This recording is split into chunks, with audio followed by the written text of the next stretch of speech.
Okay, you want me to call it to order? Please. Ready? Okay. Okay. Good morning, everybody. Everybody's literally on the fly.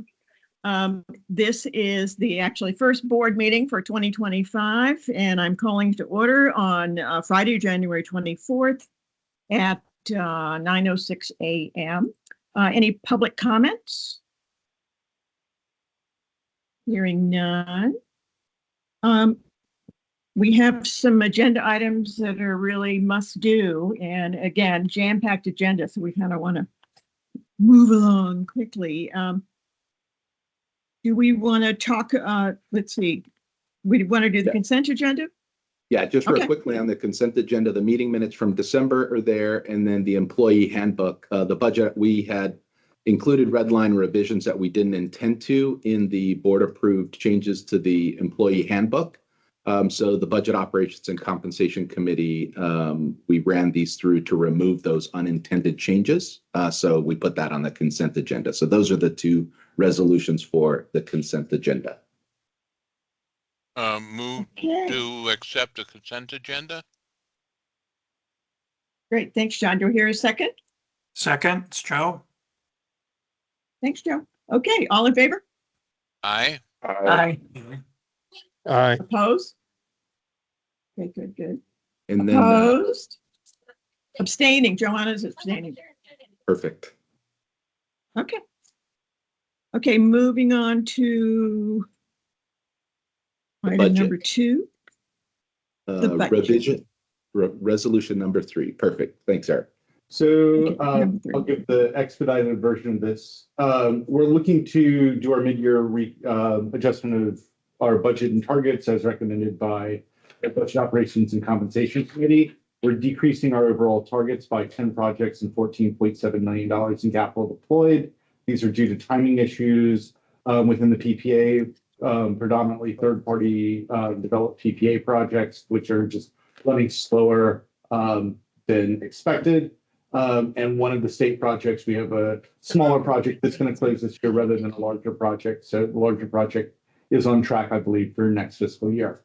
Revenues, we have a $10.3 million increase in revenues stemming from the inclusion of our subsidiaries, higher than forecast income from the utilities, and increased draws from the GGRF. And then on expenses, we have $6 million in OpEx increase, which is primarily coming from the inclusion of subsidiaries that we previously didn't need to include because they weren't wholly owned. $350,000 in new R&D, 150 that is R&D, and the other 200 is consulting. It's kind of a break the glass in case of emergency with regard to greenhouse gas reduction fund reporting if we need some resources there. As well as some increased incentives for ESS. We had some bad forecasting on our side that we're now making up for. The other item that's in this resolution I want to highlight for you is with regard to incentive compensation. We're asking the board to commit to creating a pool in next year's budget to incentivize staff to deploy the NCIF funds. We're incentivized to do so. They accrue to our balance sheet as long as we can get them out by December 31st of this year. That's not to say that we're going to be expeditious in that. We are still working on how we would structure an incentive compensation plan, but we would create incentives that would reward staff for judiciously getting the money out the door into the targeted areas from our work plan, such as clean transportation, affordable multifamily, green schools. This is, it's basically we're asking staff to do more to make sure that we're compliant and go above and beyond for all the strings attached to the federal money, and to make sure that we're building our balance sheet accordingly. Happy to answer any questions on any of this. It's Tom. Can I make a couple comments? Absolutely. First of all, on the budget items, thank you for bringing them forward with the understanding that the change in targets is solely due to timing and not due to other issues, and that they'll come back in the next fiscal year because we're relying on third parties. I'm comfortable with that. The other item is obviously a change in accounting because of the change in our relationship with the subsidiaries. So I'm comfortable with that. Those of you who served on the board with me for a long period of time know that I've been very, very much in favor of incentive compensation, as I think non-quasi-governmental institutions like this, that's how they compensate their employees. And I think it puts us at a competitive disadvantage to not do that. So I'm in favor of the concept of the incentive comp. My apologies, I'm on a flight. Hang on, if you can hang on for just a second.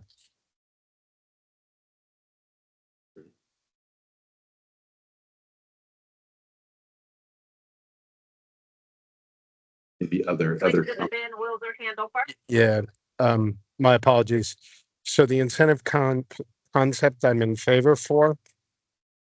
I am very anxious to see what that looks like and what the targets looks like, because I would be concerned if the target is just to get more money put to work, because I've seen in other entities bad decisions made in the effort of speed, as opposed to putting significant targets in place about the quality of the investments. And I just want to say that as we move forward, because that's what my expectation is. Thank you. Thank you for that, Tom, and we will keep that in mind and keep you updated as to how we fill in the details.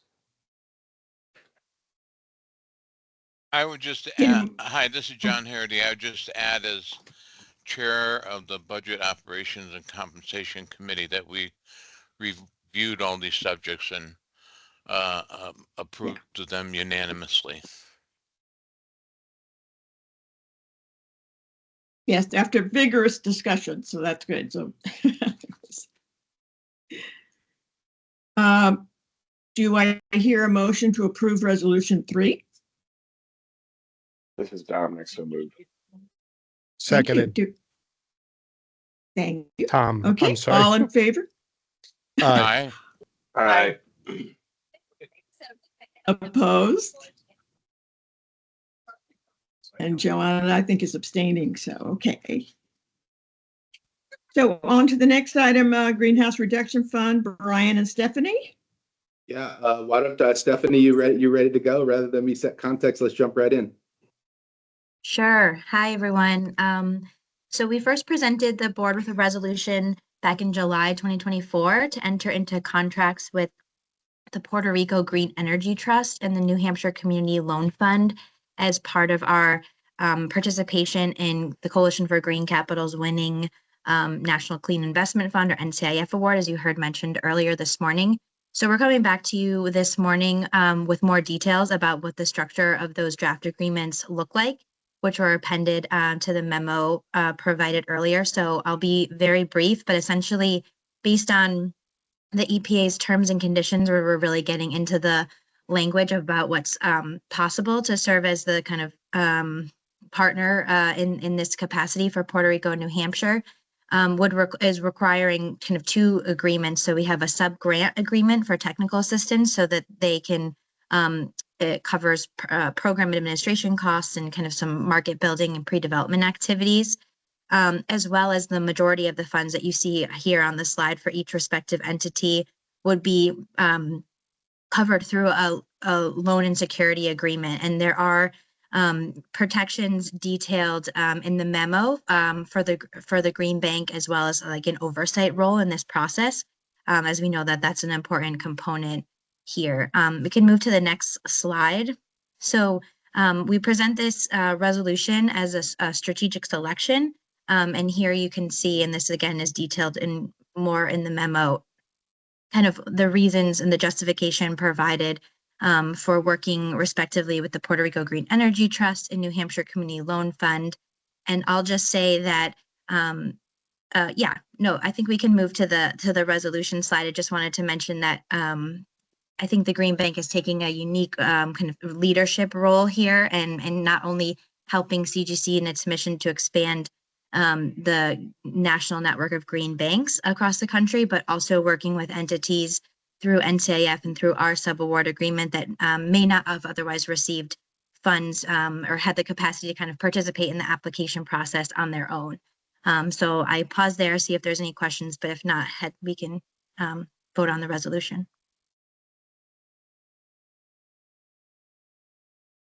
Hearing no questions, do I hear a motion to approve Resolution 4? So moved, John Hardy. Thanks, John. Do I hear a second? It's Dominic, I'll second. Thanks, Dominic. Okay, all in favor? C. Aye. Aye. Aye. Aye. Opposed? And abstaining, Joanna's abstaining. All righty. Now, I think we've decided, given our full schedule, to move on to Resolution 7, to the that issue. Perfect. Mackie? So that's Cargill Falls, right? I'll be quick. Mariana?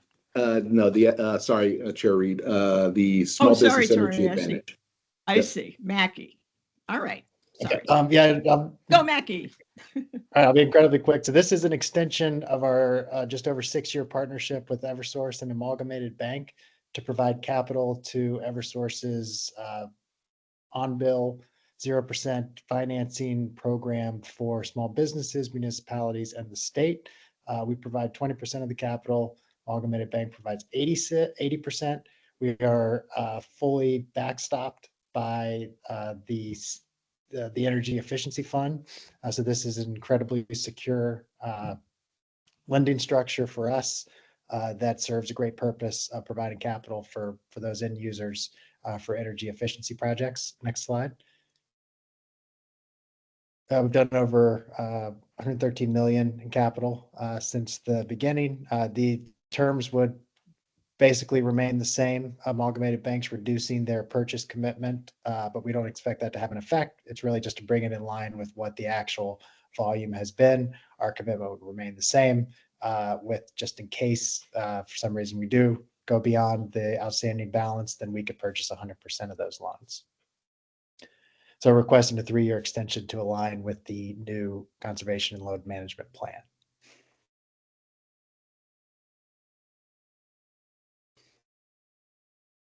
Okay. Any questions? Do I hear a motion to approve Resolution 7? Thank you. Do I hear a second?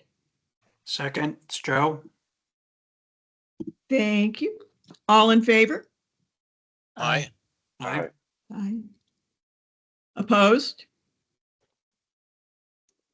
Abstaining. See, that's Joanna.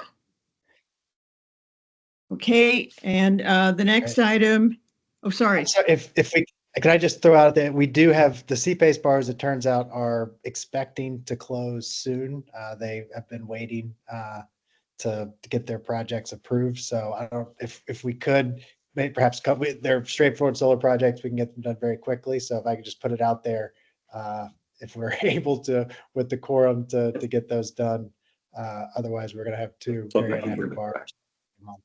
I would just say, as on speaking for the 4 investments that are coming up that are highly critical and can't go to deployment, that we just go straight to the resolutions for the CPACE transactions. They are straightforward and fit our profile. So with that, if you could just go to the resolutions for the CPACE transactions and vote, that'd be great. Thank you. That's resolution 5 and 6.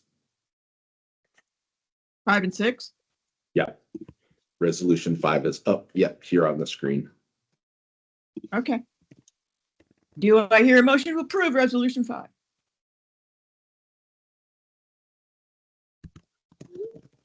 So moved, John Hardy. Thank you. Do I hear a second?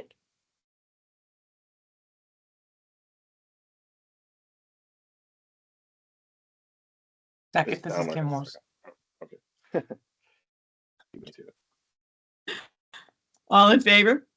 Aye. Aye. Aye. Aye. Opposed? Abstaining. Okay, and then a motion to approve resolution 6.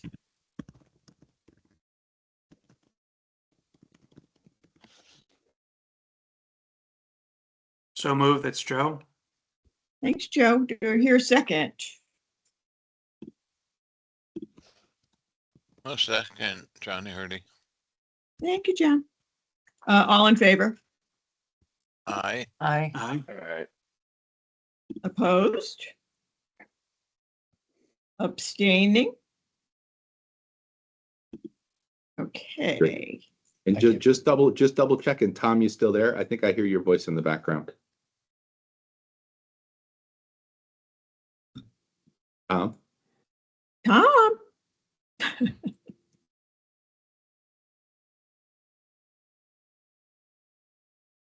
We may have lost him. Tom, you there? All right, well, I think we lost Tom. Control to Major Tom. That's good. All right, well, So cutting to the chase, does that mean we have no quorum? that means we have no quorum. Yeah, so Okay. here would be my suggestion would be we present them, the team presents them, and then we work to call a special meeting next week. And, you know, if members here are comfortable recommending to the full board the approval, then we can make it that process easier when we come back. What do folks think? Chair, you okay with that? Yeah, I that mean, works I for me. think- I mean, I think, I think if we're going to have a meeting next week, then why would we go over the same material twice in essence? For those of us that are here, Good point. you know, I mean, I if you're think going to we have to would only explain it need- to other people. Yeah, I think we would only need a 30-minute special meeting for these. For those. Okay. So if we can Okay. carve 30 minutes and, you know, kind of maybe even take a poll of people this morning as to when they're available and just lock that in so we can, because we don't, investments doesn't have any flexibility. We can't take these to deployment. They're all over the limit of 2.5 million for deployment. So we have no option. And these transactions need to move along. Great. Okay, so Cheryl's on, so I'll work with Cheryl to get that set for next week. Okay, so for those board members who are still here, why don't we go back and cover some of the items that were updates, if folks are okay with that, and we'll just kind of work through that, and we'll probably end the meeting, you know, in the next 15 minutes. Or maybe longer if we want to go longer on the legislative process side. Why don't we start there, Brian, if you're on legislative process update? Sure. Give me 1 minute. is James around too, or? No, James is actually at the Capitol with Oh, Joanne. doing his job? Exactly. That's cool. All right. So we're tag teaming, and he actually was So great. tell He us what actually- he's doing, Brian. Exactly. So, all right. So I actually have James actually gave me some notes here, which are great. We talked through. So legislative and reporting. So why don't we start off with the reporting part? That's the easiest part. Green Bank is in compliance with all of its 2024 statutory reporting. The 2024 filing for the REFA statutory filing was our last one, as we had it removed, so we don't have to deal with that anymore. For those that are not as intimately involved in the legislative process, 2025 is a long session. Therefore, any legislator can introduce legislation on any subject matter and is not restricted to committee bills. That's the way it was last year, which was a short session. So the proposed bill deadline. That concluded on January 17th. So now committees are selectively raising bills and legislative concepts. This always gets a little dicey for Brian, James, and I, is because anyone can pass a bill. You can just imagine how many bills are out there, and the number is actually 2,396 proposed bills have been introduced this session. With the Green Bank currently tracking about 230 of those bills that either pertain to the Green Bank directly or will some way impact our mission with clean energy or environmental infrastructure. We did not introduce any legislation this session, but we're taking a role supporting Governor Lamont's bill on climate and resiliency. This bill, I think it's currently called SB 9. It was previously SB 11 last year, and it does many things to further planning for the impacts of climate change and resiliency efforts. But like, for example, the development of resiliency improvement districts. They'll play a very impactful role in fostering resiliency measures. Obviously, even if you've been, following recent events, whether it was Oxford Seymour, North Carolina, or California, the importance of resiliency and nature-based solutions has really been driven home as of late through national events. And other things it does is we're going to be kind of looking at insurance premium savings that could potentially be used to pay that will pay back bonds under that scenario, because a lot of these items will play a key role if we create the right policy environment that will hopefully address some of the that have come in many states and areas, and which will be coming to many, many more, this issue of insurance premiums and people being dropped from insurance, insurance premiums going up. So we're trying to do everything we can to kind of address these issues before there is a crisis here in Connecticut. So with that, I'll be happy to take any questions. And I always say this I'll say this to everyone, it's a long session. Take a deep breath. There's going to be a lot of things that are thrown out there. And, we're very proud of what we've done as a Green Bank and our mission. And we feel like we are well positioned to have a successful legislative session. Brian, does the Republican plan to put the public benefit charge into the budget, does that impact the Green Bank, and in what way? If it were to impact the Green Bank, it would get to an issue of being able to plan in advance. I think that would be one of the biggest concerns. That I don't believe that plan is going to be that proposal. I don't get the impression that it's going to become law for a myriad of reasons. But it could potentially have an impact on the Green Bank. Nothing that we couldn't solve for, but I don't expect that legislation to become law. I take exception, Counselor, on the nothing we couldn't deal with, because the throwing it into appropriations means that annually there would be appropriations risk. And therefore, you wouldn't be able to securitize or pledge any portion of the revenues out into the future, which is the case today because our revenue stream is not subject to appropriation risk. So that's a very big factor. So it would be a material impact to our ability to raise capital in the future, and we should do our best to avoid that change. Good point, Bert. Yeah, I agree that the Republicans simply don't have enough members in either chamber to pass legislation, but they've made it such a big issue that I just wonder whether there are Democrats that are going to pick up on a similar type of plan, or if we're good there. I think so. I don't think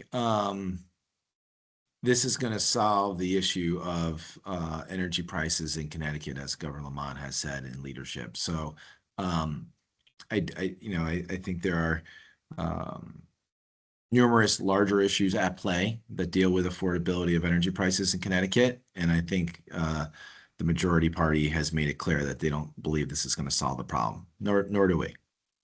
It's clever in that it removes the charge from the utility bill, and so it appears to bring utility costs down. So, anyways, all right, thank you. Okay.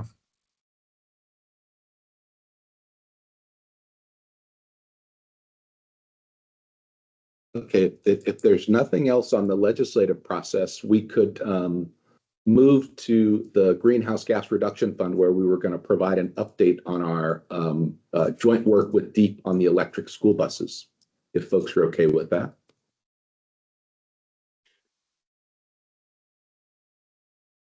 Yes, that would be great. Is that Sarah?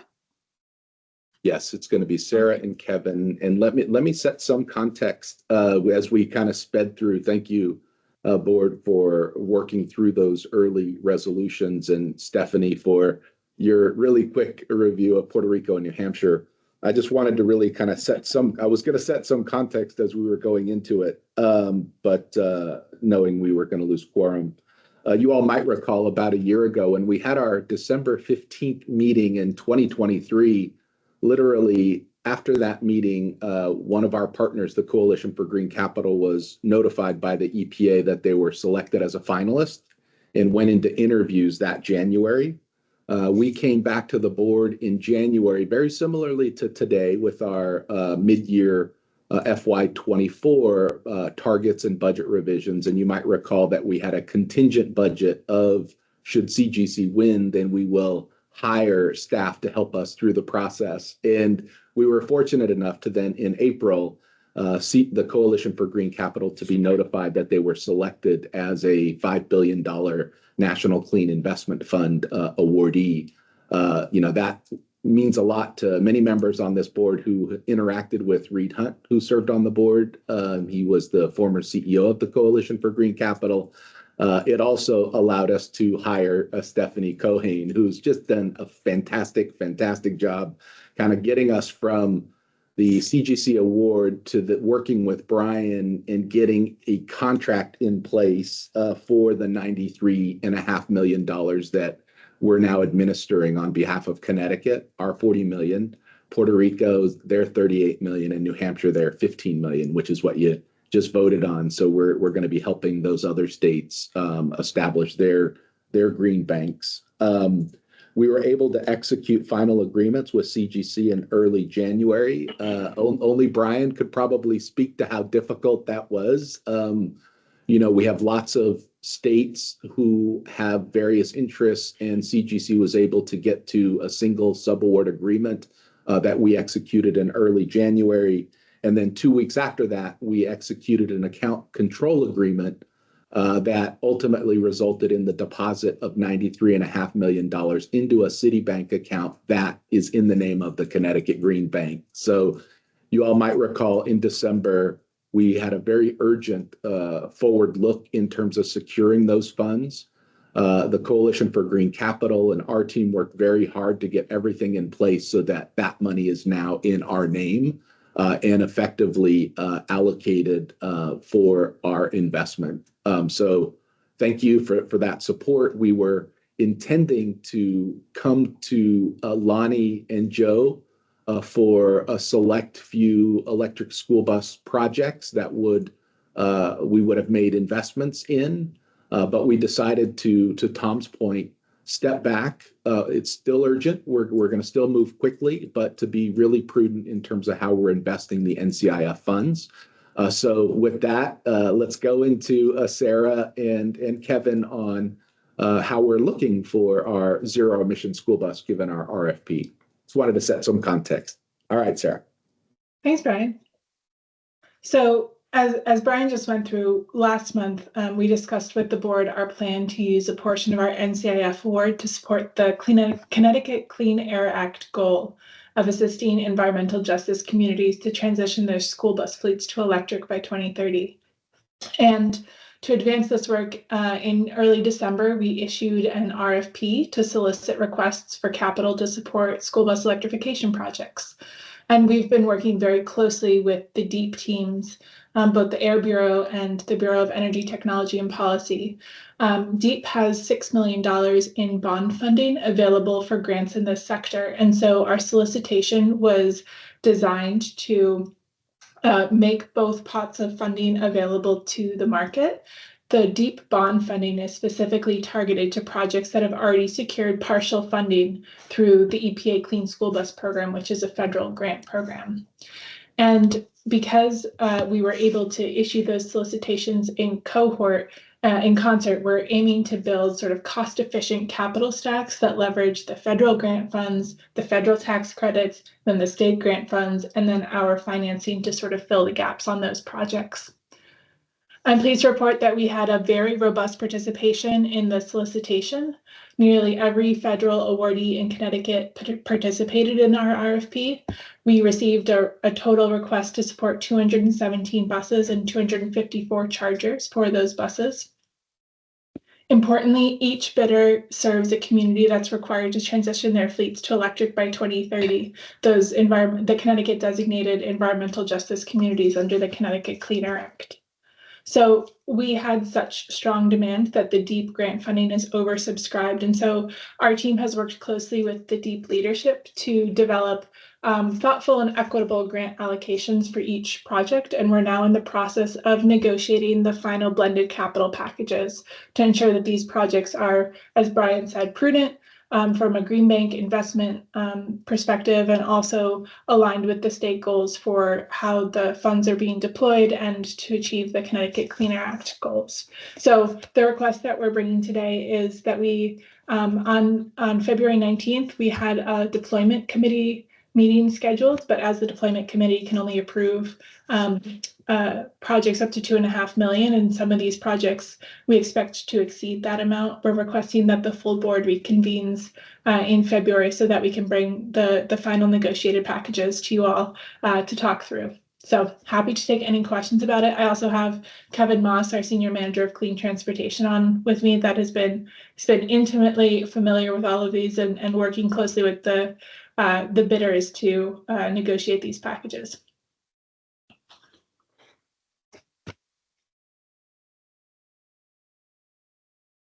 Just a comment, this is John Harity. Just in terms of the environmental justice aspect and also the what had been the Biden administration overall a guidance that organized labor, when possible, should be involved. There's a number of bus companies, school bus companies that are unionized in Connecticut, by town, including a couple that are represented by the IAM, including one where Eric Brown has become a machinist union member as he drives a school bus. And I think he became a vice president of our district. I don't know if he still is, but at any rate, it's just a note that that's another a checkbox that on at least some of these municipalities or towns would be fulfilling what had been the Biden administration's guidelines. Thanks for that, Joe. We've heard anecdotally that school bus drivers are very excited about electric school buses compared to the diesel. It's a nicer driving experience. So yeah.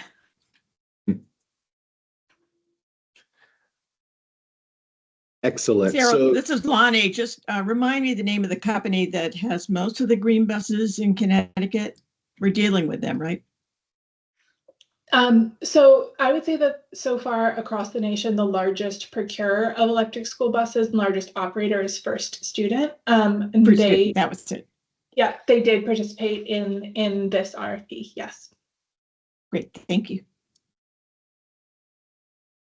Yeah, just, a comment on the drivers, that a diesel is extremely toxic and the drivers, are exposed to it, when, when a bus is idling, the, the, toxins off of diesel are they're most concentrated and they really, the drivers just get, a lot of that. So this is a great step forward for them.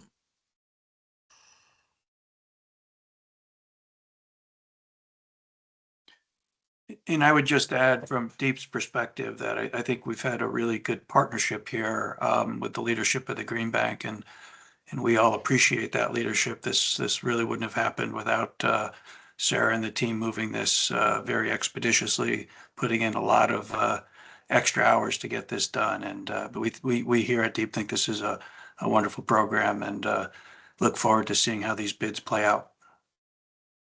Well, thanks for that, Joe. It's been wonderful to work with your team too.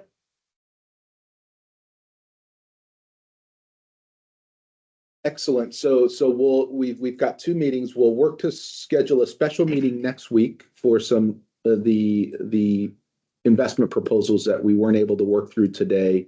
And then we're going to work to reschedule the deployment committee meeting into a full board meeting on February 19th so that we could move the proposals that the Deep and our team are working through now on electric school buses. Okay, I think the only other update we had was, is there one? There may be one second, just want to check the attendance. Somebody said that Brenda joined, but I don't believe it's true, but I'm not on. Brenda, are you on? All right. Okay.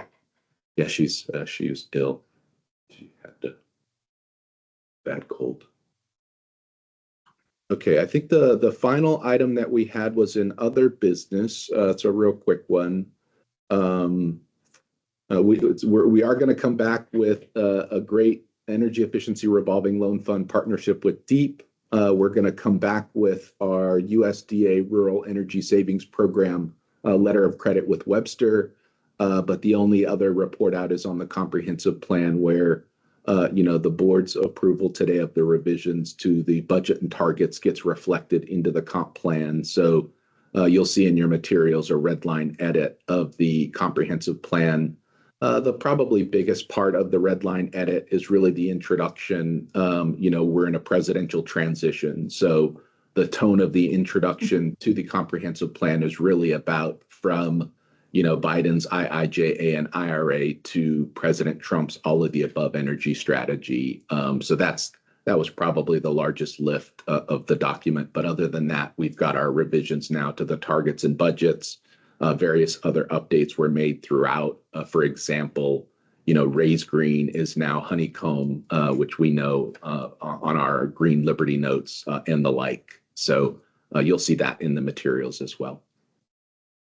I think that was the final piece of other business. Unless there's anything else, Chair Reed, we can adjourn the meeting. Great. Anybody have any questions? I had one question. How many board members do we actually have? Like, what's the total number of board members? We have 11 of 12, John. We're still working to fill Mayor Hoydick's spot, who you might recall. Yeah. So 11 so of 12. it's actually everybody. It's really, you really need like most of the board here for the way the quorum seems to be set up, right? That's right. Yeah. Yeah, and we do have, the great thing is that we have a very talented board and they're very busy. Nobody's just sitting around waiting to do the, so it's kind of organizing that and making that happen. And we've been very fortunate when you think about the depth of the agendas that we have to deal with, that we get, we've had everybody show up, so onward. Yeah. On the other hand, people should realize that, an open phone line to the board meeting constitutes their presence at the meeting, regardless of whatever else they may be doing. Like working on their car, being in a plane, or I don't know. Yeah. Making Taxiing a down the cake. runway. Right.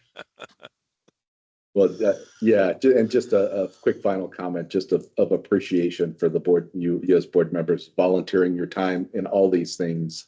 This is the first time we've ever had a loss of quorum in a meeting. And as you see, we had a lot of agenda items. So you all are very busy and we appreciate all your time and energy.